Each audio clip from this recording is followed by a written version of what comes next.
Bonjour à tous, j'ai l'immense plaisir de recommencer cette série, non pas du début bien sûr, mais de continuer avec Dominique Pagani, cette grande série des musicaux Sophie, qui débouchera, n'en doutez pas, sur un livre, c'est prévu. On voulait faire encore peut-être une dizaine, une quinzaine d'émissions de plus, et là je crois qu'on aurait la matière, plus que la matière pour aboutir à un beau livre. Et aujourd'hui, sans plus attendre, in medias res, on commence directement avec Dominique par parler de musique et mémoire. C'est le thème que tu as choisi aujourd'hui, Dominique. Je ne révèle pas un secret, je pense. Non, je l'ai choisi, j'espère en accord avec mon interlocuteur préféré, c'est-à-dire avec toi. Hmm.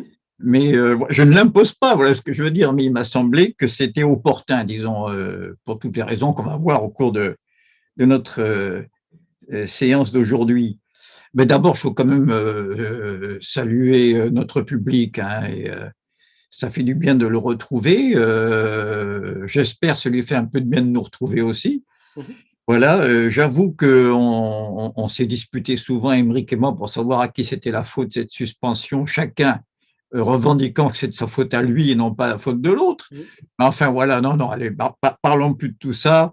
Nous avons des soucis de pères de famille, de vieux retraités un peu gâteux, je parle pour moi, et surtout les vacances et le confinement, et nous sommes bien contents d'avoir survécu à tout ça Exactement. et surtout d'avoir été soutenu par vos demandes réitérées, je ne les nomme pas dans le détail, mais je veux dire, tellement d'individus de notre public nous ont dit alors, Musicosophie, quand est-ce que ça reprend? Eh bien, écoutez, ça donne des ailes. Alors voilà, nous atterrissons aujourd'hui.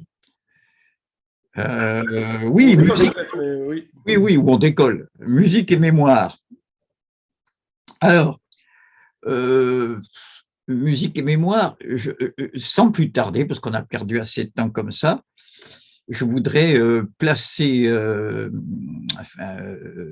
situer cette reprise d'aujourd'hui sous l'égide de qui de droit, c'est-à-dire la divinité liée à la mémoire, Mnémosyne.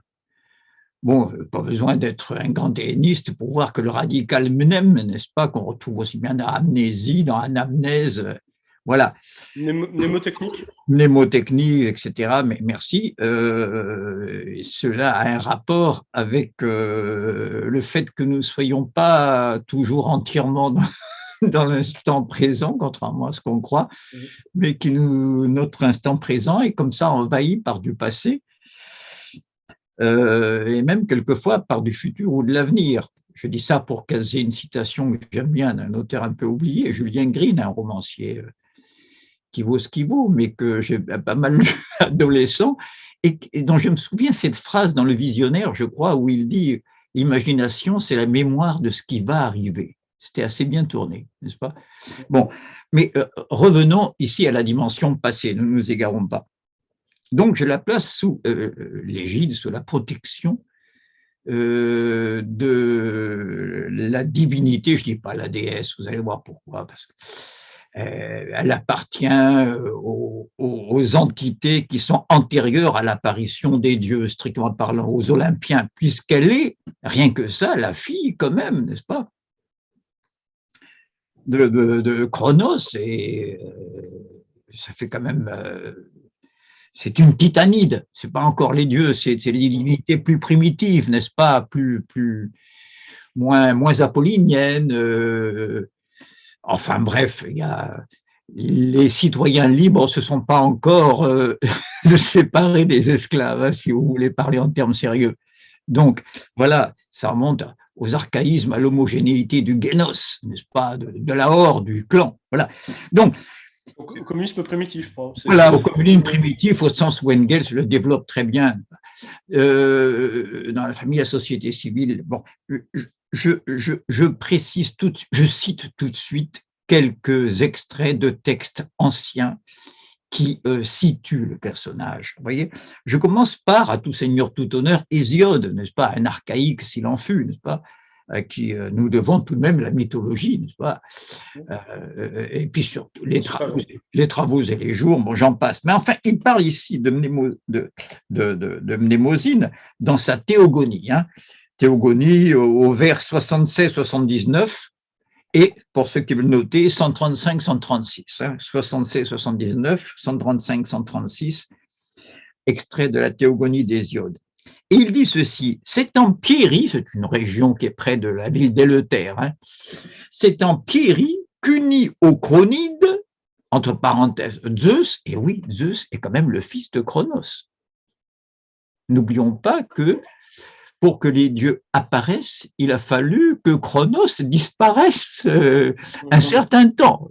Je ne veux pas perdre trop de temps, mais je rappelle que nous devons l'existence des dieux, des Olympiens, pour être précis, ici, à part entière, des Olympiens, nous le devons à une tricherie de leur mère, qui en avait marre d'enfanter pour rien, puisque vous savez que le temps est un dévorateur, ça vous n'avez pas besoin de la mythologie ni des diodes pour le savoir, n'est-ce pas? Mais même si on n'a jamais compris pourquoi il y avait un lien entre Chronos sans H et Chronos avec H, qui veut dire le temps. Oui, mais il paraît qu'il y aurait, c'est pas ma spécialité, il y aurait confusion entre deux Chronos, voilà, c'est ça. entre le Chronos de l'âge d'or. Pour l'instant, retenons le Chronos qui incarne le temps, bien sûr. Il y a assez de termes en français, chronologie, chronomètre, pour nous le rappeler. Mais c'est ce Chronos-là dont nous parlons. Or, le temps, vous savez, dévore ses enfants, dévore tout ce qu'il y a dans le temps, n'est-ce pas? Et donc, elle en avait marre d'enfanter pour rien. Et la tricherie consiste en ceci. Un jour, elle a mis un grand caillou enveloppé de lange à la place du nouveau-né. Et lui, vous savez, le temps, c'est un dévorateur aveugle, il a gobé ça. Et du coup, les dieux ont commencé à exister d'abord en vagissant comme des nouveau-nés. Vous savez que Chronos, je fais un rappel un peu long, mais enfin Chronos, Zeus, pardon, c'est-à-dire le futur Jupiter romain, le Zeus grec, a pu survivre, bien que ses vagissements risquent d'éveiller l'attention du père qui découvre la tricherie, mais il était protégé par les bruits que faisaient les corybantes en tapant sur leur bouclier. Enfin voilà, il y a toute une petite conspiration sympathique dans l'île de Crète, d'ailleurs, c'est là que Zeus a été élevé au milieu des corybantes. Tout ça pour commenter le terme d'Hésiode, le Cronide. C'est en Pierie qu'unis eux, il parle de Mnémosyne, qu'unis au Cronide, Zeus, leur père, les enfanta Mnémosyne. Pardon pour ces sujets inversés, mais le texte est beau, je le laisse comme ça. Donc, Mnémosyne les enfanta, n'est-ce pas? C'est en Pierie qu'unis au Cronide, Zeus, leur père, les enfanta Mnémosyne, virgule, reine des coteaux d'Éleuthère. Pour être les enfanta Mnémosyne, pour être, il parle de qui? Des muses. Ah ben voilà, nous apprenons que les muses, c'est pas rien tout de même, l'ensemble des arts qui, en concourant ensemble, n'est-ce pas, en se réunissant toutes dans la tragédie, dans l'art dramatique, n'est-ce pas, créent ce qu'on appelle la musique, car ça ne veut pas seulement dire musique en grec, n'est-ce pas, c'est la réunion de tous les arts dans cette culmination de l'art grec qu'est la représentation dramatique, qu'elle soit tragique ou comique ici, peu importe. Donc, je répète maintenant, et j'enchaîne, c'est en Pierie qu'unis aux chronies de leur père, les enfanta Mnémosyne, reine des coteaux d'Éleuthère, pour être les muses, pour être, voilà leur fonction, l'oubli des malheurs, la trêve aux soucis. C'est pas rien quand même. À elle, 9 nuits durant s'unissait le prudent Zeus. Il en voulait le mec quand même. À elle, 9 nuits durant s'unissait le prudent Zeus. Je vous rappelle que les muses sont 9, il y a 9 muses. Monté loin des immortels dans sa couche sainte. Et oui, loin des immortels, parce qu'il n'a pas envie que son épouse dans l'Olympe le voit en train de, n'est-ce pas, de la tromper. C'est un coureur, vous savez que les dieux, ils s'ennuient un peu à l'Olympe. Ils préfèrent nos femmes, ils viennent chercher des femmes qui sont sur Terre, n'est-ce pas? C'est quand même plus intéressant que la barbante Héra, là. Donc, je prends la responsabilité de ce que je dis. À elle, 9 nuits durant, s'unissait le prudent Zeus, monté loin des immortels dans sa couche sainte, et quand vint la fin d'une année, les 9 mois, et le retour des saisons, elle enfanta 9 filles au cœur pareil, qui n'ont en leur poitrine souci que de chant, C-H-A-N-T, nous y voici, et gardent leur âme libre de chagrin, près de la plus haute cime de l'Olympe neigeux. Là sont leurs cœurs, CH, bien sûr, leur chorale, là sont leurs cœurs brillants et leur belle demeure. les grâces et désirs près d'elle ont leur séjour. Voilà comment apparut, n'est-ce pas, apparurent les muses, n'est-ce pas, qui sont le radical de la musique. Alors, j'enchaîne tout de suite, sans commenter, sur un autre texte de Diodore de Sicile. Il y a comme ça, vous savez, j'allais dire des polygraphes, je ne sais pas comment dire, des auteurs qui sont géographes, historiens, linguistes, poètes, écrivains, stylistes, prosateurs. Voilà. Et Diodore de Sicile en fait partie. Et il dit ceci: parmi les Titanides, vous voyez, hein, on n'en est pas encore dans les dieux, on revient à Mnémosyne. On attribue à Mnémosyne, tu nous l'as déjà dit, la création des muses et de la musique. Non, regardez, c'est pas tout. On attribue à Mnémosyne l'art du raisonnement. Elle imposa des noms à tous les êtres. Bon sang, mais qu'est-ce qu'on apprend là? C'est pas rien, Mnémosyne. Elle enfante les muses dans la musique, bien sûr, mais elle enfante aussi le langage. Dans l'Ancien Testament, alors nous sommes très loin de la tradition grecque, hein, certains même les opposent irréductiblement, on voit là que c'est un petit peu artificiel cette opposition, enfin sur certains points, sur d'autres elle est pertinente, à savoir c'est Dieu, carrément l'Éternel, Adonai, c'est lui qui donne à Adam le privilège de nommer les créatures. Le fait de l'invention du langage, c'est un privilège que Dieu donne à Adam, à l'homme, donc à nous. Mais ici, cette capacité transcendante est attribuée, n'est-ce pas, à Mnémosyne. Elle imposa des noms à tous les êtres, ce qui nous permet de les distinguer et de converser entre nous. Nous quittons le monde titanique, le monde du chaos, le monde confus. Ici, il y a le mot distinguer.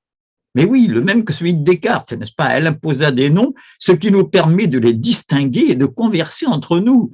Ceci est un mode majeur, ceci est un mode mineur. Ceci est un âne, ceci est un bœuf. On n'est plus dans la confusion, n'est-ce pas, de la pure sensation, de la rhapsodie sans suite, comme dirait Kant. On doit aussi, je reprends le magnifique texte de Diodore de Sicile, on doit aussi à Mnémosyne les moyens de rappeler la mémoire des choses passées. Donc voilà un texte qui unifie les deux acquis que nous devons à Mnémosyne, la mémoire et le langage, n'est-ce pas? On doit aussi à Mnémosyne les moyens de rappeler la mémoire des choses passées dont nous voulons nous ressouvenir, ainsi que son nom l'indique déjà. Voilà. Vous le trouverez dans la bibliothèque historique de Diodore de Sicile, cet extrait, dans la 5e partie et au paragraphe 67.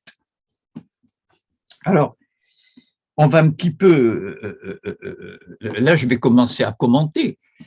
Quel rapport? L'enfant de langage et la musique, c'est pas la même chose? Non, c'est pas la même chose, mais encore que.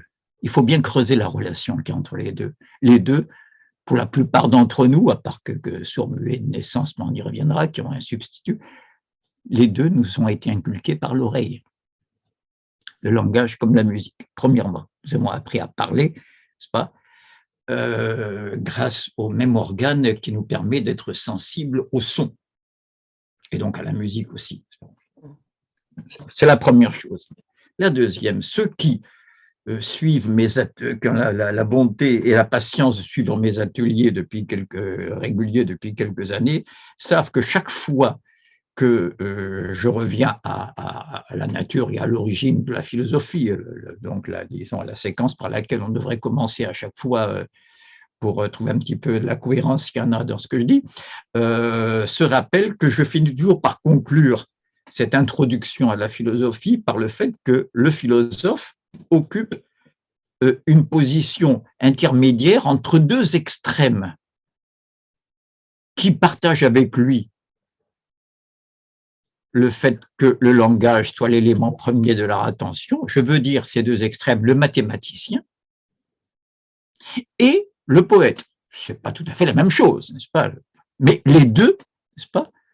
Et le philosophe lui aussi ont un rapport au langage. En général, je m'arrête là. Aujourd'hui, nous découvrons qu'il y a un quatrième élément qui est la musique, n'est-ce pas? Oui, je veux dire, dans la réflexion philosophique, je suis très reconnaissant à l'égard d'Émeric d'avoir baptisé nos entretiens, les entretiens que nous reprenons aujourd'hui, musicosophie. mais musicaux ici vient prendre la place de philosophie, pas pour l'évacuer, n'est-ce pas? C'est une espèce du genre philosophique, nos séances, n'est-ce pas? C'est une réflexion philosophique sur la musique. Donc, qu'est-ce que je suis en train de dire? Je suis en train de dire que la musique a peut-être un lien aussi important à la philosophie que le langage, donc c'est pas rien. Et comme je n'ose pas imposer une idée aussi importante de mon propre chef, n'est-ce pas, je vais me réclamer quand même du patronage de Platon, qui dit dans le Phédon, n'est-ce pas, dans le prologue du Phédon, c'est que le Phédon, c'est le dernier dialogue de Socrate avec ses disciples juste avant de boire la ciguë. Hein, et ses disciples ont, j'ai toujours trouvé que c'était d'un peu mauvais goût de leur part, en fait, lui propose comme thème du dernier entretien le thème de l'immortalité de l'âme, n'est-ce pas? Savoir si l'âme est immortelle ou pas, ce qui n'est pas sympa, parce qu'admettons qu'il rate sa démonstration juste avant de boire la ciguë. C'est pas très amical. Voilà. Mais enfin, Socrate s'y prête bien volontiers. Et or, voilà que, vous savez, Platon est l'artiste de la pensée. Il y a toujours un prologue comme ça, qui a l'air comme ça, pièce rapportée avant que la discussion serrée, proprement rigoureuse et rationnelle ne commence. Et en fait, il y en a des choses dans ces séquences soi-disant hors texte. Vous voyez, Socrate, avant de commencer la discussion, les preuves de l'immortalité de l'âme, et ses démonstrations, dit « Tiens, cette nuit, j'ai fait un rêve. » C'est quand même sa dernière nuit. J'ai vu une femme vêtue de blanc qui m'est apparue dans le rêve et qui me disait « Socrate fait de la musique, mais compose !» Et j'étais perplexe en me réveillant. Que signifie cette vision? Vous savez que les anciens, comme nos grands-mères, et Freud leur donne raison, ont tendance toujours à penser que les rêves ont un sens qu'il faut éclaircir, n'est-ce pas?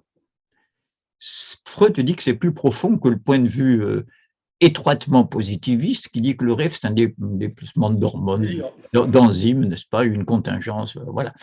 Donc, revenons non pas à la cause et l'effet, mais au sens et au signe. Les rêves ont un sens. Et Socrate dit, mais bon sang, et tout d'un coup, j'ai compris que le personnage vêtu de blanc me donnait comme injonction de continuer à faire ce que j'ai toujours fait, en ce sens que, et voilà où je voulais en arriver, que la musique est la plus haute philosophie et que c'est bien de philosophie que je m'occupe. Voilà, je termine ce petit prologue-là, vous voyez, je m'abrite derrière l'autorité de Platon, je n'ai pas tranché. Hein, ça va loin cette histoire. Mais tout... Je pense d'un seul coup une chose, c'est le meurtre du père d'Hamlet, il se fait par l'oreille. C'est pour ça, c'est J'ai pas entendu, la mort du père d'Hamlet se fait par l'oreille, c'est une poison dans l'oreille. C'est jugé sur sans doute l'extrême scélératesse, mais peut-être parce que tu montres bien justement cette double source du savoir qui se passe par là, je ne sais pas. Bon, voilà un rapprochement auquel je ne pensais pas, auquel je n'ai jamais pensé d'ailleurs, et dont je te remercie, parce que tu fécondes ici les rapprochements que je m'évertue à faire, et pour montrer à quel point ils sont artificiels, la preuve de l'intervention. S'il met le poison dans l'oreille, et si c'est l'oreille du père, en général, le père, c'est justement celui qui donne les mots. Oui, c'est ça. C'est-à-dire que Shakespeare n'avait pas lu Freud, mais non, il n'a pas besoin. Il n'a pas besoin. Mais voilà, mais c'est ça. Et pourquoi ça a une telle force et pourquoi justement il pense à ça? Voilà, je ne veux pas. Si j'en profite pour envoyer. Sans même qu'on s'en rende compte, ça nous parle particulièrement. Voilà. Tu m'enlèves de la bouche sans même s'en rendre compte. Justement, le propre de l'art en général, ici de l'art littéraire, puisqu'on parle de Shakespeare. Je fais exprès par opportunisme, je m'en excuse par avance, de faire allusion aux ateliers que je continue régulièrement tous les 15 bi-hebdomadaires le mercredi soir, et qui ont pour sujet cette année esthétique et politique. Le propre de l'esthétique, c'est pas de dire la vérité, c'est de la dire sans s'en apercevoir. Donc, ce n'est pas tout à fait la vérité non plus, n'est-ce pas? Elle apparaît d'une manière déguisée, symbolisée, masquée, figurée, bon voilà. Donc, c'est ce que fait Shakespeare ici. Je reviens donc au rapport profond qu'il y a entre musique et philosophie, et plutôt que le développer abstraitement, je ne veux pas abuser de votre patience ni fatiguer votre intellect. Je continue à rassembler comme ça des indices. C'est un terme plus modeste que des preuves, si vous voulez, mais que la musique consubstantielle à la philosophie. Un autre indice, c'est le tout début du Ring de Wagner. Le tout début, n'est-ce pas, de l'œuvre la plus longue de l'histoire de l'art occidental. Elle dure quand même 4 jours, 4 journées. Et donc, quand le rideau se lève, on est au commencement des temps, c'est-à-dire qu'on voit 3 filles du Rhin batifoler dans l'eau du Rhin. Mais on est aussi au commencement de l'expression, à l'origine même de l'expression, parce que ce qu'elle chante, ce n'est pas tout à fait des mots, c'est presque que des allitérations, c'est exactement ce qu'on appelle un babil. Le babil enfantin, le propre du bébé, c'est de babiller. Et non pas de balbutier, c'est pas la même chose. Un babil, c'est-à-dire ce stade, alors soyons précis maintenant, c'est là qu'on va voir le rapport, comment s'articule musique, langage et philosophie. Je rassemble tout maintenant. C'est-à-dire le stade où l'enfant commence à maîtriser le canal, ce n'est plus des râles, des borborigmes, des cris de douleur ou de joie, c'est carrément, vous savez, tous ceux qui ont eu des enfants le savent bien en bas âge, n'est-ce pas? Il y a un moment où ils articulent très bien, mais ils ont le canal, mais ils n'ont pas le code.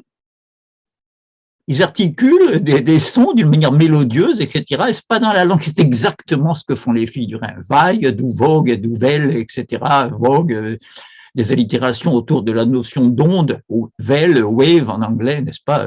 Partout où il y a des V et des W, n'est-ce pas? Ça ondule, n'est-ce pas? Souveraine des mers qui vous doivent porter, comme dit Racine. Il y en a des V dans ce vers, n'est-ce pas? Voilà, donc ce stade archaïque, vous voyez, pas encore de la parole, mais de la prolation, n'est-ce pas? C'est là qu'on voit l'importance de quoi? De la première relation à l'autre du petit homme. Ce petit homme pouvant être une fille, bien sûr. Hein. La première relation à l'autre, elle est d'abord auriculaire du côté de la réception et linguistique, c'est-à-dire utilisant la langue, n'est-ce pas, du côté de l'émission. Voilà ce qui justifie la profondeur de la mythologie des textes antiques que je viens de vous citer, c'est que ce n'est pas un hasard si c'est la même entité, la même divinité, la titanide, n'est-ce pas, Mnémosyne, qui enfante à la fois les 9 muses hein, et l'art des sons, l'art du langage, les arts en général et la musique en particulier, car ce n'est pas un hasard si tous les arts sont rassemblés sous l'égide d'un radical qui va donner musique en français, musiquer. Voilà ce que je tenais à rappeler. Alors, voici pour les références, si vous voulez, fondatrices de notre réflexion autour de la figure de Mnémosyne. Je voudrais maintenant amener une autre référence, alors purement musicale cette fois, et à laquelle je vous renvoie dans un montage ultérieur. Je ne manquerai pas de vous donner les références. Il s'agit d'une illustration. Il y en a une infinité dans l'histoire de la musique, n'est-ce pas, qui pourrait illustrer comment la musique fait disparaître nos souvenirs et puis les fait réapparaître au moment où on les croyait abolis, n'est-ce pas? Mais ici, je privilégie, on va voir tout de suite pourquoi, le final de la 5e symphonie de Mahler. Mais oui, celle-ci qui est célébrissime auprès des cinéphiles, surtout, même ceux qui ne connaissent pas bien la musique. Beaucoup ont appris à… C'est pas le final, c'est la date Getto, je crois. Voilà, et ben, bravo. La plupart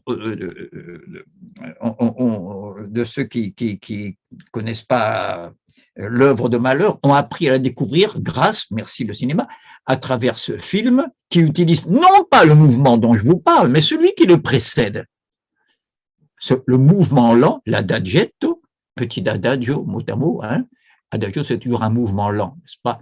Cette espèce de contemplation extatique et prolongée Et c'est ce qui a fait la célébrité de ce mouvement, qui est la musique du film Mort à Venise, n'est-ce pas, admirablement choisi par Visconti.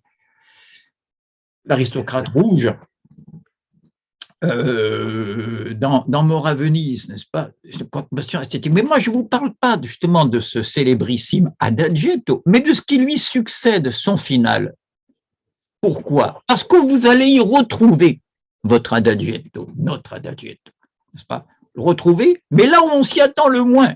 C'est-à-dire que le final est aussi enlevé, apollinien, n'est-ce pas, bondissant, que le mouvement lent, que l'Adagietto est comme prise à la glu dans une contemplation extatique mortelle.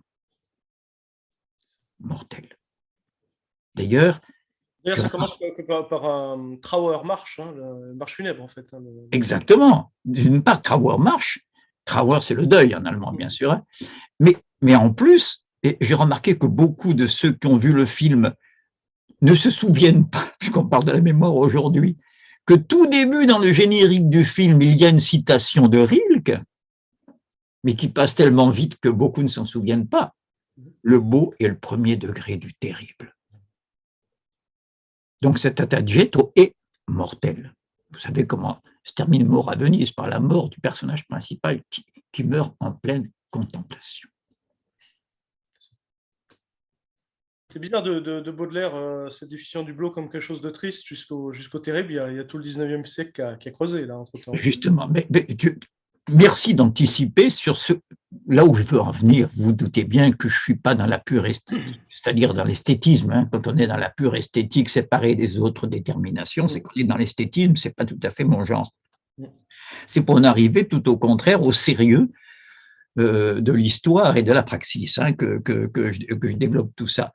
Oui, tu viens de rappeler ce qui est typique de l'esthétique. La conception du beau chez Baudelaire, c'est toujours une femme triste, hein, c'est l'image dont il se sert, une femme.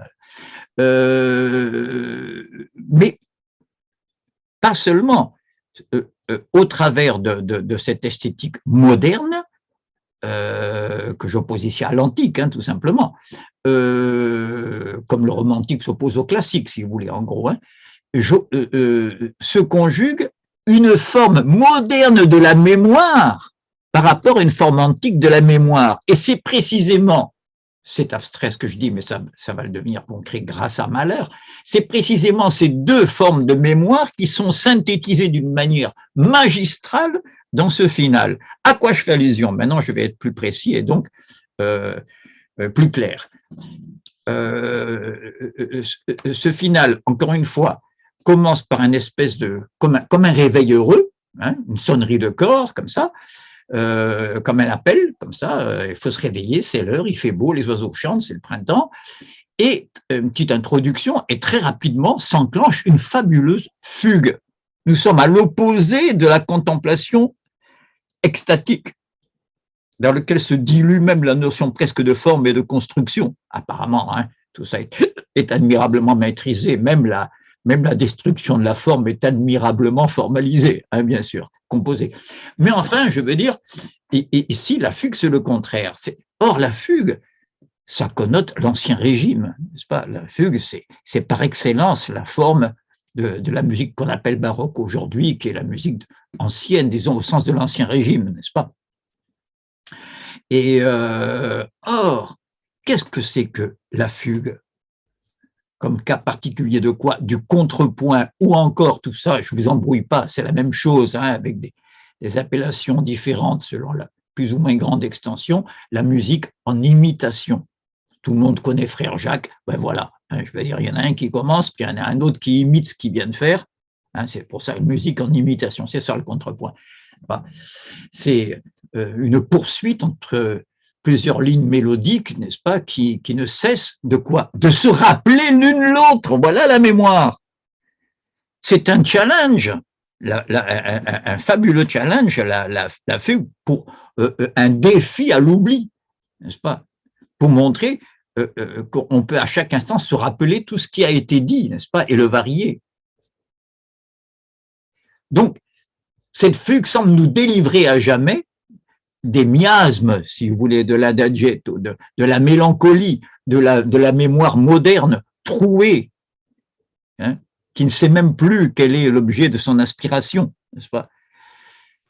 Et Préciser pourquoi tu parles de mémoire trouée. Précisément trouée parce que c'est là qu'on va voir le rapport de la mémoire et de l'amnésie, excusez-moi, de la mémoire et de l'oubli. Il y a une dialectique de la mémoire et de l'oubli. J'ai fait un cycle là-dessus, hein, si vous allez sur le site de dominiquepagani.fr, vous trouverez, en cliquant sur vidéo et non pas sur accueil, hein, c'est là que vous les avez dans l'ordre chronologique, vous verrez en descendant très rapidement un cycle qui s'appelle la mémoire et l'oubli, ou mémoire et l'oubli et l'anamnèse, ça revient au même. Donc, je ne peux pas m'empêcher de rire parce que ça te caractérise tellement, c'est-à-dire de te souvenir de centaines de milliers de poèmes par cœur et de ne pas savoir où tu as mis tes clés. Oui, mais voilà, c'est ça une mémoire. Tu l'as tellement vécu douloureusement, je veux dire. Bon, ben écoute, puisque tu me cherches, tu vas me trouver, comme dirait Pascal. Enfin, un peu paraphrasé quand même. Donc voilà, je vais tout de suite citer un autre texte pour, non pas pour changer de propos, mais au contraire pour plonger dans ce qu'on était en train de dire. Et je vous lis un texte, une fois n'est pas coutume, je suis très sévère en général à l'égard de Deleuze, non pas dans le détail. Deleuze est quelqu'un, c'est pas mon frère, c'est quelqu'un de fin, de cultivé, c'est un vrai philosophe. En compagnie de Glouskar, nous allions des fois à la Sorbonne suivre ses cours à l'époque où personne ne parlait de Deleuze. C'était un modeste professeur de philosophie qui avait beaucoup d'effacement dans son petit amphi avec une cravate, tout le contraire du Deleuze débraillé de Vincennes et de... Non.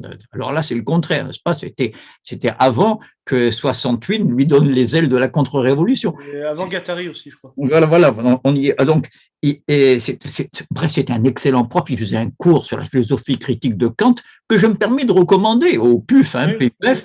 C'est un petit volume qui s'appelle voilà, qui est excellent.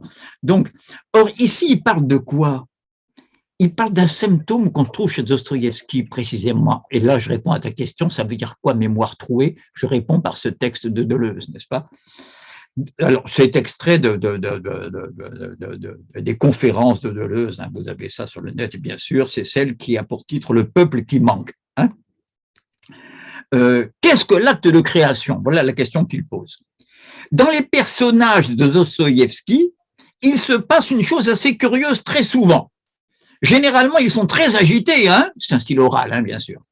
Un personnage s'en va, descend dans la rue, tout ça, comme ça, et dit « Une telle, la femme que j'aime, Tania, m'appelle au secours, j'y vais, je cours, oui, Tania va mourir si je n'y vais pas. » Et il descend son escalier, il rencontre un ami, ou bien il voit un chien écrasé, il a déjà oublié Tania, vous voyez, il voit un chien écrasé et il oublie complètement. Il oublie complètement que Tania l'attend en train de mourir. Il se met à parler comme ça, il se met... Et il croise un autre camarade, il va prendre le thé chez le camarade, et puis tout d'un coup, il dit « Mais Tania m'attend, il faut que j'y aille !» Si c'est pas des trous, ça. Hein. Mais qu'est-ce que ça veut dire? C'est, hein, voilà. Chez Dostoïevski, les personnages sont perpétuellement pris dans des urgences. Et en même temps qu'ils sont pris dans des urgences qui sont des questions de vie ou de mort, ils savent qu'il y a une question encore plus urgente. Ils ne savent pas laquelle. Oh bon sang! Ils ont la mémoire de leur oubli, vous vous rendez compte, à force d'avoir oublié leur mémoire. Je répète cette phrase étrange, n'est-ce pas? Hein? Ils savent qu'il y a une question encore plus urgente que toutes ces urgences-là, mais ils ne savent pas laquelle. Et c'est ça qui les arrête. Tout se passe comme si dans la pire urgence, il y a le feu, il faut que je m'en aille. Je me disais, non, il y a quelque chose de plus urgent. Et je ne bougerai pas tant que je ne le saurai pas. C'est l'idiot, ça. C'est la formule de l'idiot. Ah, mais vous savez, non, il y a un problème plus profond. Quel problème? Je ne vois pas bien. Mais laissez-moi, tout peut brûler. Sinon, quand on arrive, il faut trouver ce problème plus urgent. Beau texte. Beau texte, et j'en profite pour citer, je saute le long page, une phrase qui le termine et qui parle du rêve. Souvent, d'ailleurs, Deleuze est un très bon commentateur de la littérature, y compris Bien anglo-saxonne. sûr, bien sûr, bien sûr, bien sûr. Et il faut. Je fais une petite parenthèse en citant Edgar Poe. Parce qu'il y en a qui s'étonnent, mais comment d'habitude tu pourfends Deleuze, c'est pas les Nietzschéo-spinozistes, les néo-spinozistes, néo-nietzschéens, je ne dis pas un mot ici contre Nietzsche et Spinoza, Oui, mais du rôle qu'on leur a fait jouer dans la guerre froide, n'est-ce pas, idéologique. Et là, ce Deleuze-là, je le pourfends. Mais pourquoi je lui rends justice aujourd'hui, en tout cas sur un point précis? Et là, je cite Edgar Poe. La meilleure manière de se venger de votre ennemi, c'est de lui rendre justice.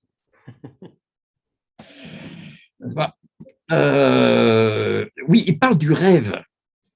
Ici, je fais une petite interruption très philosophique, si je peux me permettre.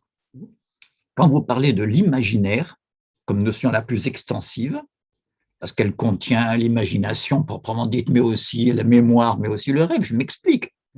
Dans les trois cas, regardez ces trois espèces du genre imaginaire. L'imagination, à tout seigneur, tout honneur. La mémoire, ben oui. Si je pense à ma grand-mère maintenant, la pauvre, il y a longtemps qu'elle a disparu, n'est-ce pas? Je la fais exister dans ma tête, c'est une image. Il n'y a pas ma grand-mère réelle, je ne la vois pas avec mes yeux, là. Je ne l'entends pas avec mes oreilles. N'oublions pas que toute fête mnésique, toute retenue mnésique se déploie dans l'imaginaire. Donc, les mémoires, l'imaginaire, l'imagination, la mémoire et, bien sûr, le rêve. Le rêve est aussi, n'est-ce pas, une énorme espèce de l'imaginaire. Or, qu'est-ce qu'il dit Deleuze à la fin? Il dit ceci, parce que dès qu'il y a rêve de l'autre, il y a danger. Dès que l'autre rêve, il veut dire, hein, à savoir que le rêve des gens est toujours un rêve. C'est un génitif objectif ou subjectif? C'est pas voilà. le rêve de l'autre, c'est l'autre rêve de vous. Oui, c'est ça. Voilà, exactement. À savoir que le rêve des gens est toujours un rêve dévorant qui risque de nous engloutir. Il est en train de nous mettre en garde de ne pas tomber dans le piège du rêve de l'autre, n'est-ce pas? Et que les autres rêves, c'est très dangereux.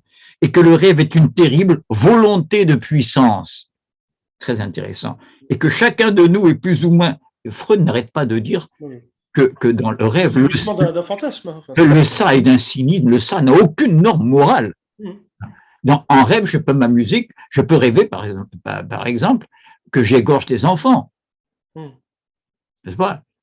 J'avais une amie qui disait qu'elle avait rêvé qu'elle se battait, qu'elle essayait d'étrangler un chat dans son rêve. C'est terrible. Vous voyez, essayer d'étrangler un chat de taille normale, vous voyez, comme il se débat, c'est terrifiant. Mais elle disait, mais voilà que ce chat était grand comme un garçon de 14 ans. Et j'avais du mal à l'étrangler. Vous voyez le rêve. Bon. Alors, allez, les exemples pullulent. Que les autres rêvent, c'est très dangereux. Le rêve est une terrible volonté de puissance et que chacun de nous est plus ou moins victime du rêve des autres. Ça fait des millions de morts, ça, les rêves des autres. Hein. Même quand c'est la plus gracieuse jeune fille, faite de foi, c'est une terrible dévorante, pas par son âme, mais par ses rêves.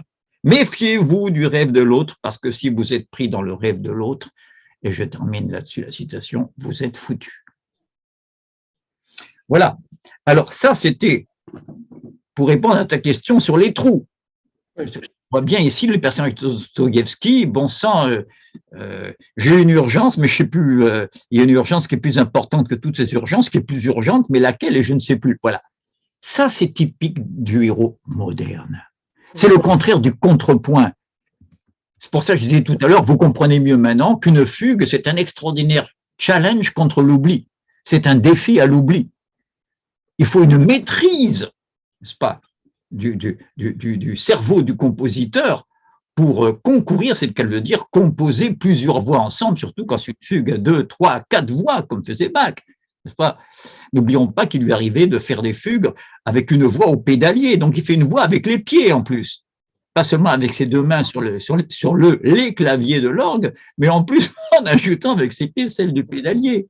Autrement dit, Bach pouvait faire une fugue les mains derrière la tête et avec ses deux pieds faire une fugue à deux voix, par exemple, n'est-ce pas?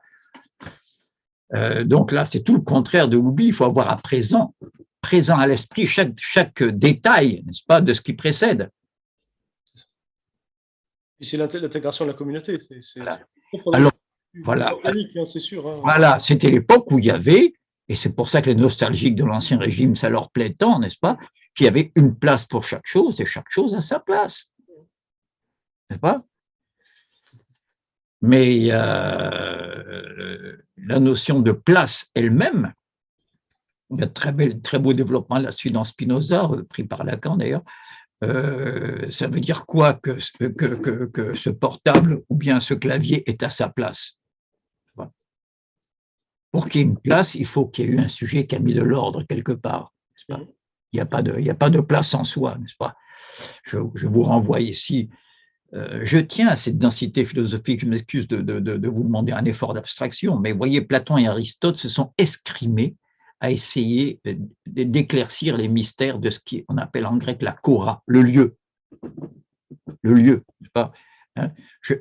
Il y a une boîte d'allumettes sur la table, je l'enlève et je regarde dans quel lieu elle était. Ça veut dire quoi quand il n'y a plus la boîte d'allumettes? C'est quoi le lieu? Et vous savez quelle est la conclusion? Ils ne sont pas donné le mot. Hein. Chacun, indépendamment, Platon et Aristote, disent le lieu défie toute tentative cognitive. Je le résume, ils ne le disent pas tout à fait comme ça. Mais le lieu se refuse à la connaissance, voilà ce que dit Aristote, et les deux disent c'est comme la femme qui ne veut pas se laisser féconder. Vous voyez jusqu'où ça va, c'est intéressant. Donc, quand je dis il y avait dans l'Ancien Régime, il est censé y avoir une place pour chaque chose et chaque chose à sa place, vous voyez pourquoi je me suis attardé un petit peu sur la réflexion sur cette notion de place et de lieu. On ne m'entend plus? Non, excuse-moi, c'était moi qui avais un téléphone. Et voilà, pas de souci, pas de souci. Donc, autrement dit, il n'y a pas de place légitime sous le règne de l'arbitraire. Voilà où je veux en arriver. Oui, il y avait chaque chose à sa place, mais cette place a été fixée par l'arbitraire. On ne nous a pas consultés pour établir ces places. Je joue sur le mot place ici, n'est-ce pas? À l'époque, quand il y avait une jeune fille enceinte et qu'elle n'avait pas de puissant protecteur, qu'elle n'appartenait pas à l'aristocratie, hein, on essayait de la placer. C'était le terme, n'est-ce pas? Puis on disait aux domestiques, restez à votre place. Mais voilà, voilà. D'ailleurs, le fait d'avoir fait basculer l'espace du côté du sujet, c'est quand même la révolution kantienne. Mais bien sûr, mais bien sûr. Quoi, c'est révolutionnaire de cette manière. Et un domestique qui disait que monsieur se mette à ma place pour s'excuser d'une faute, le maître répond, restez-y plutôt. Exactement, c'est ça. Oui, non, vous voyez, on peut multiplier. Et d'ailleurs, il y a toutes les métaphores sur le pouvoir, c'est pas dans la rue, alors que justement, où se tient le lieu de la démocratie? Oui. Il faut bien un lieu. Bon, enfin, mais exactement, bien sûr. Alors, j'ai envie de répondre comme Hölderlin dans Patmos, mais le lieu n'était autre que le désert. Le non-lieu. Il y a un terme en latin, en droit, terra nullius, un truc comme ça. Res nullius. Res nullius, pardon, oui. Terra nullius, c'est une faute d'accord. Oui, res nullius. Vous voyez, le désert. Oui, là, il y a de la place, hein, mais pour rien. Enfin, pour personne. Pas pour rien, mais pour personne. C'est là qu'est apparue la transcendance. Ce n'est pas un hasard que ce soit celle. Dans l'ordre logique du judaïsme, du christianisme et de l'islam, les trois sont apparus dans un mouchoir de poche géographique qui s'appelle le désert. Ce n'est pas un hasard. Voilà. Hein. Donc, je reprends un petit peu les rênes de notre réflexion sur le lien entre mémoire et musique. Vous voyez que ce lien est très différent selon que c'est le lien ancien. Alors ancien, j'ai pris des références antiques, j'ai pris des références dans l'Ancien Régime sans remonter à l'Antiquité, mais dans les deux cas, c'est de l'Ancien. Et ce qui est radicalement nouveau, à partir de, oui, tu l'as nommé, la prise de la Bastille, bon, c'est un repère. Hein. Allez, je ne vais pas le répéter éternellement, mais il y a deux grands craquements qui initient notre modernité, parce que la modernité en général, on peut la situer, je sais pas moi, lorsqu'il y a eu la sédentarisation des chasseurs-cueilleurs, c'est déjà une apparition de la modernité. Et puis la création des premières villes, n'est-ce pas, dans l'Extrême-Orient, en Chine, dans les vallées de l'Indus, c'est aussi de la modernité. Donc, pour pas être relativiste, soyons clairs, je parle de notre modernité, celle qui nous détermine, celle qui fait nos affects et nos tropismes idéologiques, celle qui est initiée par deux grands craquements historiques, maintenant je la situe dans la chronologie, n'est-ce pas, qui sont deux révolutions, la révolution industrielle anglaise et la révolution industrielle anglaise et la révolution politique française. Les deux sont dans un mouchoir de poche qui s'appelle le XVIIIe siècle. Voilà, c'est à partir de là que tout d'un coup, la campagne passe à la ville en masse, n'est-ce pas? Je ne vais pas vous faire un dessin, vous vous reconnaissez. Hein, la société civile bourgeoise apparaît, je suis obligé de dire la société civile bourgeoise. C'est le même mot en allemand. En allemand, voilà, du Bürgerliche Gesellschaft, n'est-ce pas? Mais Bourg ici veut dire la ville, la cité, par opposition à la campagne, n'est-ce pas, tout simplement. Hein. Donc, c'est l'apparition de ce monde moderne qui, comme c'est étrange, n'est-ce pas, bouleverse la mémoire et nous la restitue, mais trouée. Alors, tout ça parce que tu m'as cherché en disant oui, je me rappelle par cœur de textes que je n'ai vus qu'une fois il y a 30 ans, mais je passe ma journée là, chez moi, pardon de vous faire des confidences domestiques, en train de me dire mais qu'est-ce que je suis en train de chercher, j'ai oublié. Et je me retrouve comme le personnage de Dostoïevski auquel Deleuze faisait allusion. Je suis suspendu dans mon action en train de chercher ce que je suis en train d'oublier. Ça me rappelle c'est un adage de Suran qu'on donne pas trop, mais il disait les Occidentaux, il faut penser à des héros de Dostoïevski, mais avec un compte en banque. Donc, oui, c'est bien vu. C'est bien vu.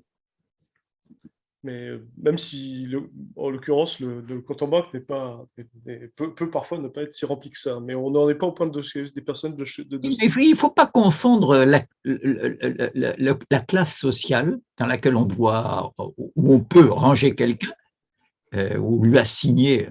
Et le statut et le montant de son compte en banque. Oui, non, il peut y avoir le fils d'un milliardaire américain qui a envie de vivre la bohème à Paris. Oui.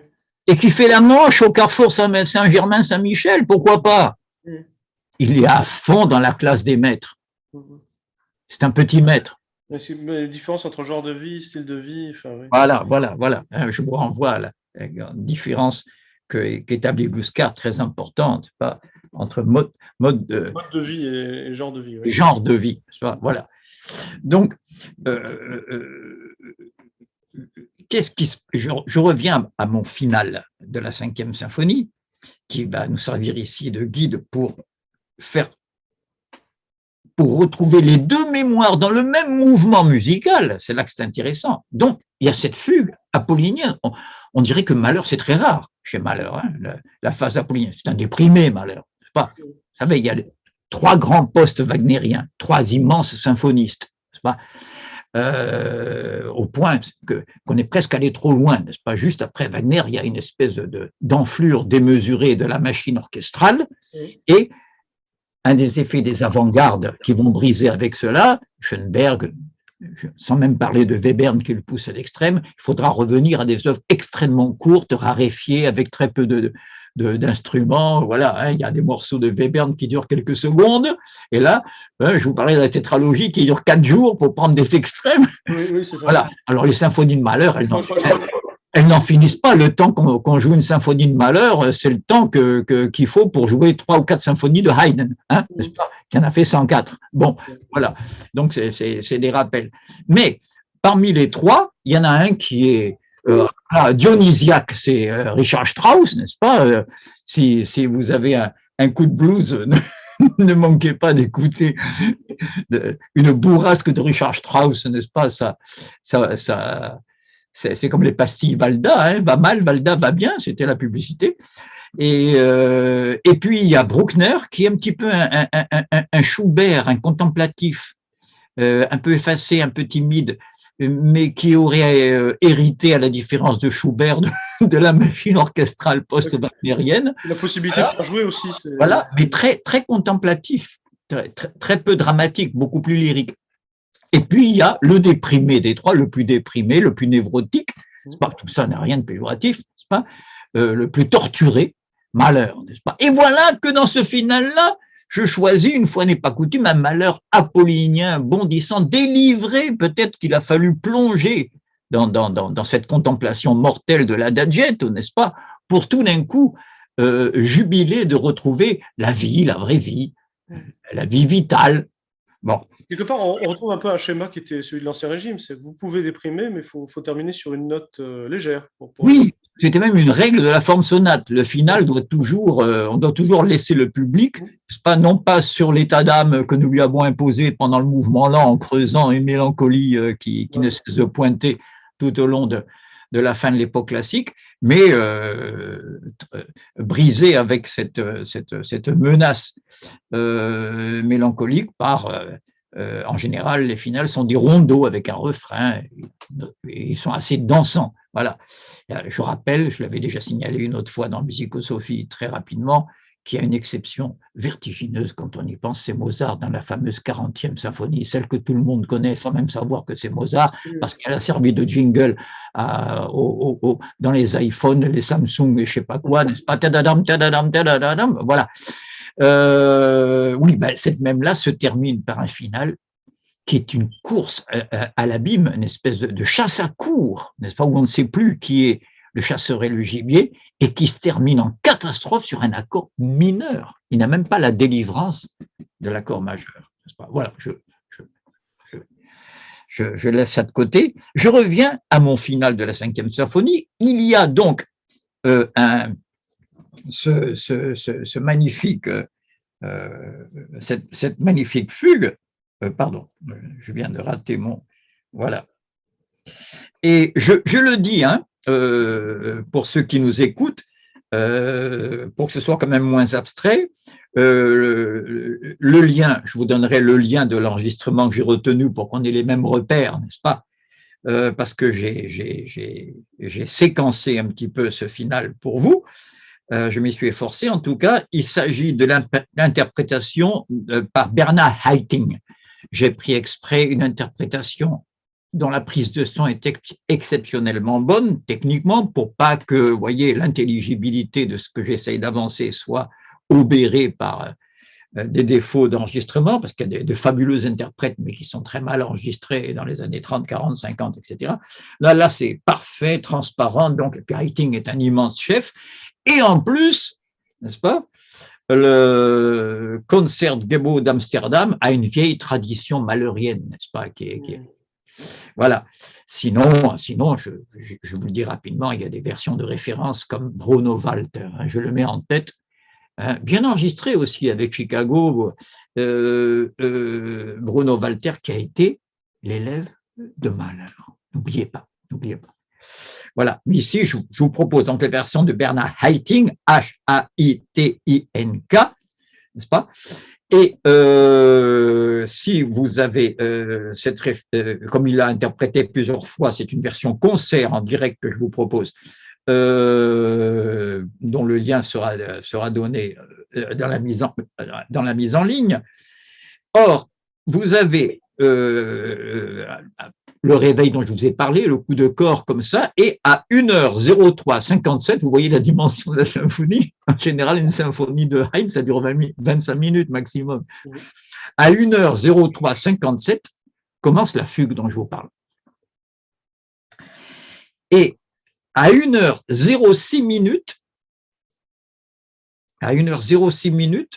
apparition du motif de l'anamnèse. C'est-à-dire, on se croyait délivré de l'adagietto, et voilà que le thème de l'adagietto revient tout d'un coup. Et il y a une lutte, une course-poursuite entre l'adagietto qui voudrait ralentir et rester dans ce retour de la mémoire d'une manière lancinante, obstinée, et la fugue qui essaie de rebondir. Je vous dis pas la fin, c'est comme un polar qui l'emporte des deux.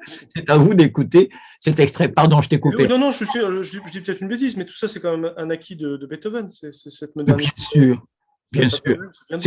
C'est pour ça que je choisis ici l'extrait de Mahler, parce qu'il il fait cette synthèse de deux formes de mémoire, mais le fait qu'elles cohabitent dans la même musique, ça c'est l'essence de la modernité, je maintiens, et c'est Beethoven qui l'inaugure musicalement. Pas. Du point de vue formel, c'est son premier maître Haydn, si on regarde bien, qui fait les premières ruptures. J'appelle de rupture quand on ne peut plus savoir sur un silence comment ça va continuer, si ça va aller à gauche, à droite, devant, derrière, en haut, en bas. Ça, c'est Haydn le premier, mais il reste dans un style où on trouve encore des perruques, des guéridons, je caricature un peu, moi je trouve que Haydn est extrêmement sous-estimé, c'est un immense compositeur, mais enfin il appartient bien quand même à l'Ancien Régime, même s'il ouvre toutes les portes de ce qui va arriver après. Mais il se contente d'ouvrir les portes, il ne franchit pas, il n'emprunte pas la route qu'il y a au-delà de ces portes, n'est-ce pas? C'est Beethoven qui va s'y engager, avec une audace qui effrayait un peu d'ailleurs le bon papa Haydn, n'est-ce pas? Et qui effrayait même, n'est-ce pas, monsieur le conseiller secret Goethe, n'est-ce pas? Allez, je casse une anecdote, mais Goethe et Beethoven, je sais que ça va plaire à l'immense moyenne de notre public, n'est-ce pas, l'immense majorité. Goethe et Beethoven sont sur la route en train de converser, pas loin de Vienne, et voilà que un cortège apparaît, une diligence, il y a l'empereur dans sa voiture de passage. N'est-ce pas? Immédiatement, Goethe se met sur le côté, enlève son chapeau et s'incline comme tout le monde, n'est-ce pas, au passage. Beethoven se met hardiment au milieu de la route et attend que le cortège arrive. L'empereur en sort et salue Beethoven. Oui, voilà. Deux attitudes différentes. Beethoven est un titan qui impressionne beaucoup les partisans. Quand Beethoven dit « je ne jouerai pas pour ces cochons de français », oui. Le pays à l'époque, donc voilà. Les partisans de l'ordre, n'est-ce pas? Voilà, je finirai ce rappel, ces quelques anecdotes historiques par cette phrase que seul un Allemand pouvait écrire, n'est-ce pas? Cette phrase de Goethe, et Dieu sait si Goethe est un bon Allemand, entre guillemets, c'est-à-dire un Allemand qui se méfie de l'Allemagne, qui connaît bien les défauts allemands. Mais Goethe, je serais toujours reconnaissant, comme Hegel l'est d'ailleurs à son égard, d'avoir fait dire dans Faust, si tu méprises la science et la raison, les dons les plus élevés de l'humanité, tu te donnes au diable et tu es perdu. Celui-là, il voit venir toute l'histoire moderne de l'Allemagne. Mais en même temps, vous voyez, on n'échappe pas à ces démons. Seul un Allemand pouvait écrire cette phrase terrible de Goethe, je préfère une injustice à un désordre. Ah oui, c'est l'autre aspect, oui. Oui, on revient un peu à l'histoire de place, d'ordre tout à l'heure. Vous voyez, hein? L'ordre est toujours arbitraire, s'il n'est pas convenu démocratiquement. Voilà. Eh bien, je ne sais pas quelle durée il faut assigner à ma causerie sur ma musique et mémoire. Mais je crois que tu me parlais de Hölderlin, évidemment, le poème de Mnemosyne, et tu n'en as pas parlé. Je vais clore avec, bien sûr. Mais je pourrais faire bien des développements, et nous aurons l'occasion de les faire, mais je tenais surtout à commencer par le personnage de Mnemosyne, et je vais finir par elle dans un poème éponyme de Hölderlin, qui a pour titre le nom même de Mnemosyne, si on parlait de prononcer à l'allemande. Mais je rappelle ici l'extension du domaine de cette divinité, c'est que on pense immédiatement à divinité de la mémoire, première chose bien sûr, mais qui aussi dont on a hérité le langage, les mots, donc les distinctions. Et troisièmement, elle est mère des muses. Réunit les 9 muses des arts plastiques, de l'éloquence, de la danse, de tout ce que vous voulez, sous l'égide de la musique, dans la musique, qui ici ne veut pas dire musique, mais la réunion de toutes ces muses. Je termine donc maintenant par Hölderlin, et vous allez voir pourquoi, c'est que ça va synthétiser tout ce qu'on vient de dire. Même si c'est un poème obscur, c'est le poème de la fin, paraît obscur. Moi, je trouve qu'il n'y a rien de plus clair que ce genre de littérature, mais enfin, c'est un point de vue. Donc, ben alors quoi? Ah, voilà. Oui, on va retrouver notre histoire de… Hölderlin est un moderne par excellence, de mémoire trouée. Je vous renvoie, vous voyez, je ne sais pas pourquoi je cite que des gens avec qui il m'arrive d'être sévère. Je suis beaucoup moins sévère avec Adorno qu'avec Deleuze. Mais enfin, Adorno a fait un excellent texte qui s'appelle La parataxe chez Hölderlin. C'est la parataxe, c'est ça. C'est une phrase dans un poème à laquelle il manque un verbe, vous voyez, un trou. Hein. Je vous donne un seul échantillon, comme ça ce sera clair. Il y a un poème qui commence par « Route du voyageur » au pluriel, « Route du voyageur, car ombre des arbres ». On comprend très bien, il suffit d'avoir été tant soit peu vente d'erreur, de s'être baladé un peu dans le décor pour comprendre « Route du voyageur, car ombre des arbres ». Il manque un verbe, c'est ça la parataxe. Alors regardez, voilà le poème. Mur comme on dit pour des fruits, n'est-ce pas, au pluriel, mûr, plongé dans le feu, cuit, les fruits gisent sur la terre. C'est de saison puisque nous sommes en automne, c'est la saison des fruits. Vous savez. Pendant que je vous parle, là, en Méditerranée, il y a plein de figues qui sont tombées, qui sont en train de cuire, de devenir des figues sèches, n'est-ce pas? Je dis ça parce que je viens de passer un mois en Corse, que si vous voulez, je ne peux pas m'en empêcher. Hein. À tous les virages, il n'y a que ça en Corse, n'est-ce pas? Il y a quelques figuiers dans un creux, dans un cours d'eau, et Guiscard voulait qu'on s'arrête à chacun pour choper les figues. Il avait connu l'occupation, il ne comprenait pas que je ne m'arrête pas à chaque virage. Alors voilà. Les fruits gisent sur la terre, c'est une loi que tout y retourne dans la terre, pareil au serpent prophétique, rêvant sur les collines du ciel. Et beaucoup, comme sur les épaules une charge de bûche, beaucoup est à retenir, voilà la mémoire. Et beaucoup est à retenir, mais comme une charge de bûche, c'est intéressant de voir que l'objet de la mémoire est dans le dos, là, vous voyez? On dirait comme le poids des générations mortes, presque comme un cauchemar sur le savoir des vivants. Oui, absolument, absolument. C'est intéressant ce que tu dis, parce que dans un autre fragment, donc troué, hein, texte troué, c'est ça, un fragment, Hölderlin dit « Mein ist die Rede vom Vaterland ». Mien est le discours politique, si vous voulez, en gros. Et encore, c'est bien parataxique. Mais... Virgule, que personne ne me l'envie. Donc, c'est pas l'éditeur que tu es que je vais convaincre que cette phrase est fondée, n'est-ce pas? À tous les périls auxquels tu t'exposes, n'est-ce pas? Alors, le courage que tu as d'éditer la plupart des textes qui font la richesse des éditions d'Elga. Et beaucoup, comme sur les épaules, une charge de bûche est à retenir. Voilà pour la mémoire. Mais, vous voyez, mais mauvais sont les chemins.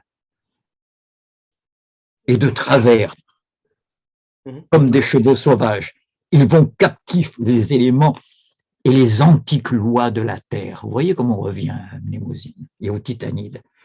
Et toujours, dans l'illimité, va la nostalgie. Sous-entendu, hélas.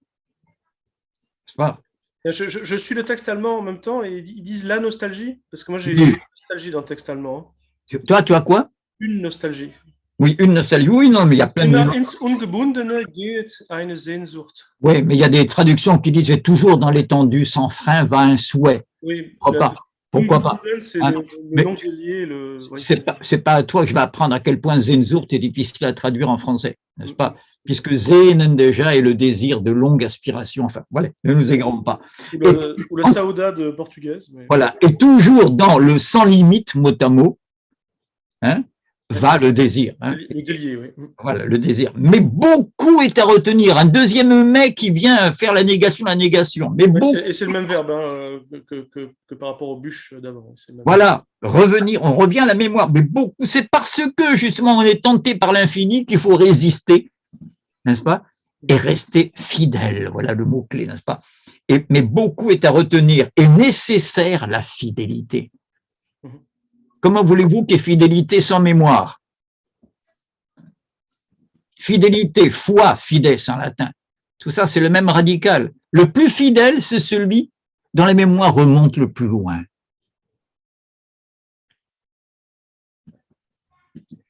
Mais beaucoup est à retenir et nécessaire la fidélité.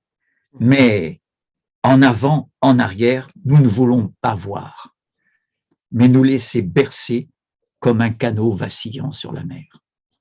comme une barque mouvante sur la mer. Vous voyez? Oui. Alors là, il y a négation. En avant, en arrière, nous ne voulons point voir. On ne veut pas voir le passé, on ne veut pas voir l'avenir, mais garder dans le présent quoi? Ce stock de mémoire que nous avons. Comme c'est étrange, vous voyez? Voilà, je voudrais conclure sur… Je le lis d'une traite maintenant parce que nos interruptions l'ont un peu… mais tout de même, ça donne ceci. Hein, et c'est plus clair maintenant. Mûr, plongé dans le feu, cuit, les fruits gisent sur la terre, et c'est une loi que tout y retourne, pareil au serpent prophétique rêvant sur les collines du ciel. Et beaucoup, comme sur les épaules, une charge de bûche est à retenir. Mais mauvais sont les chemins. Et de travers. Comme des rosses vont captifs les éléments et les antiques lois de la terre. Et toujours dans l'illimité va le désir. Mais beaucoup est à retenir, et nécessaire la fidélité. Mais en avant et en arrière, nous ne voulons voir nous laisser bercer comme un vacillant canot sur la mer. Je conclurai, pardon de conclure, de faire une voix off après l'admirable parole de Lerline, mais je tiens à dire que ce n'est pas une obsession dans ma tête ou un entêtement de dénoncer les ghettos sonores dans lesquels on a enfermé les jeunes dans la consommation musicale contemporaine à peu près depuis les années 50. Maintenant, je suis précis, n'est-ce pas? Depuis l'apparition des musiques rock, pop, folk, techno, ça m'est égal, n'est-ce pas? Il y a tellement peu de différence au niveau timbre et métrique que pour l'instant, je ne prends pas attention aux détails des espèces, je ne fais attention au genre. Or, quel rapport que la fonction essentielle de ces musiques, c'est précisément le contraire de ce que prescrit Hölderlin. C'est de nous débarrasser de cette charge de bûche, n'est-ce pas? C'est de nous amnésier, de nous cambrioler notre mémoire collective. Et ça vient quoi? D'une mondialisation. Je ne suis pas un homme de droite, je ne suis pas contre la mondialisation, je suis pour l'internationalisme prolétarien qui renvoie dos à dos la mondialisation capitalistico-atlantiste, et le chauvinisme, n'est-ce pas, du repli nationaliste réactionnaire. Je les renvoie dos à dos. Les deux sont très répandus par les temps qui courent. Ils font semblant de s'opposer, n'est-ce pas? Donc, je les renvoie au profit de l'internationalisme prolétarien. Mais je suis en train de dire quoi? Que ce n'est pas un hasard si cette rage de nous vouloir nous enlever notre mémoire, regardez comme ceux qui veulent supprimer l'orthographe, par exemple, aussi. Mais c'est la même chose, c'est le même procédé, bravo. Ça vient d'un pays, et vous savez que je ne suis pas anti-américain, je suis anti-atlantiste.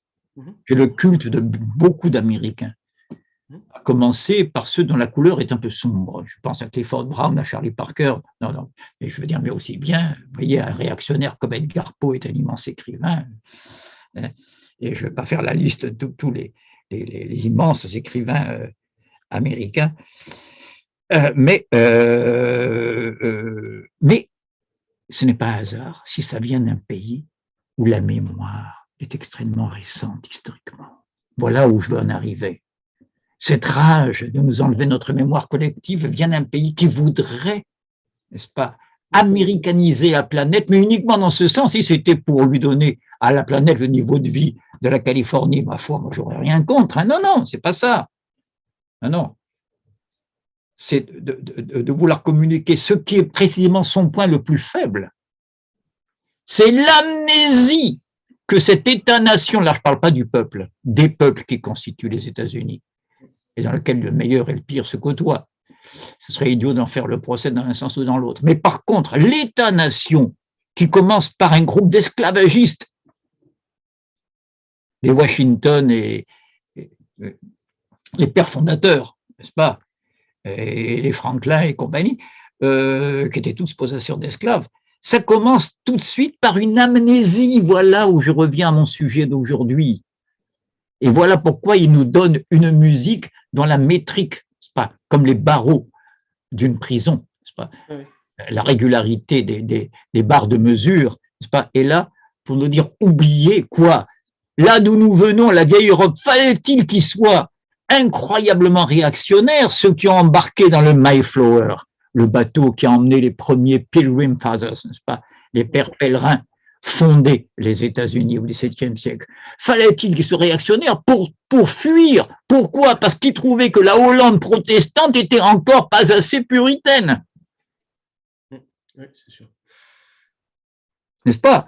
Donc, la légende qui a produit des chefs-d'œuvre, légende criminelle en terminologique, mais qui a produit des chefs-d'œuvre, je pense au western, n'est-ce pas? La légende qui veut que Dieu nous ait offert ce pays, une terre vierge. Une terre vierge, ben oui, il fallait liquider tous ceux qui y étaient pour qu'elle soit vierge. Une terre vierge, avec le fusil dans la main gauche et la Bible dans la main droite. C'est cette amnésie primitive qui est la scène primitive de l'État-nation qui dirige la planète. Voilà sur quoi je veux conclure aujourd'hui et pourquoi je me révolte mon obsession contre les ghettos sonores dans lesquels on enferme les jeunes. C'est pour cela que j'ai choisi ce mouvement de malheur où la mémoire qu'on avait essayé, la psyché, la mélancolie qu'on avait essayé de supprimer revient faire surface. Écoute, c'est magnifique. Moi, je pensais qu'on allait continuer à lire le poème de Derlin, mais je vous invite à le faire, notamment quand il dit qu'effectivement, sur le Cithéran, il y a la ville de la mémoire qui s'appelle Eleuther, ça veut dire la ville libre. Et je crois que tu l'as très bien illustré sans en parler. Tu as donné un exemple très parlant. Je ne pouvais pas rêver meilleure nouvelle et dernière détermination que la liberté dans notre propos. Merci, Émeric. Merci, chers amis.